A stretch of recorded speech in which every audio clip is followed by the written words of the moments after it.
കഴിഞ്ഞ ഡിസംബർ മാസത്തിൽ ഓണറേറിയമായും ഇൻസെന്റീവായും ആശാവർക്കർമാർ കൈപ്പറ്റിയത് എത്ര തുകയാണ്? പല കണക്കുകൾ പറയുന്നതുകൊണ്ട് ആ കണക്കുകൾ ഒരിക്കൽ കൂടി 7000-ൽ താഴെ കൈപ്പറ്റിയത് 87 പേർ മാത്രമാണ്.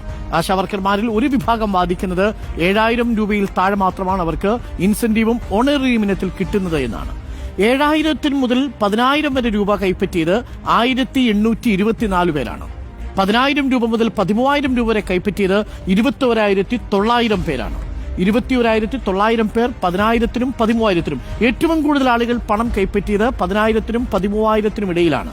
ആകെയുള്ള 26,125 ആശാവർക്കർമാരിൽ ഭൂരിപക്ഷവും 21,900 പേരും 10,000-നും 13,000-നും ഇടയിൽ കൈപ്പറ്റി. എന്നാൽ 13,000-ന് മുകളിൽ 13,500 പരമാവധി ഇൻസെന്റീവായിട്ടും ഓണറേറിയമായിട്ടും അവർക്ക് കിട്ടുക. അത് 1,097 പേർ മാത്രമാണ് അത് കൈപ്പറ്റിയിരിക്കുന്നത്. ഏറ്റവും കൂടുതൽ ആളുകൾ കൈപ്പറ്റിയത് ഈ സ്ലാബിലാണ്, 10,000 മുതൽ 13,000 വരെ. ഇതിൽ 7,000 രൂപ കേരള സംസ്ഥാന സർക്കാരിന്റെ ഓണറേറിയവും 3,000 രൂപ കേന്ദ്ര സർക്കാരിന്റെ ഇൻസെന്റീവ്സ്, അത് 60-40 60-40 എന്ന അനുപാതത്തിൽ ലഭിക്കുന്നതും മറ്റേത് സ്പെഷ്യൽ ഇൻസെന്റീവുകളും എന്ന നിലയ്ക്കാണ് ഈ പണം ഇപ്പോൾ കിട്ടിക്കൊണ്ടിരിക്കുന്നത്. ഈ ഇൻസെന്റീവ്, കേരളം നൽകുന്ന ഇൻസെന്റീവ് 7,000 21,000 രൂപയായി 3 മടങ്ങാക്കി ഉയർത്തണം എന്നുള്ളതാണ് ആശാവർക്കർമാരുടെ ആവശ്യം. അതിനുവേണ്ടിയാണ് അവർ സമരം ചെയ്തുകൊണ്ടിരിക്കുന്നത്.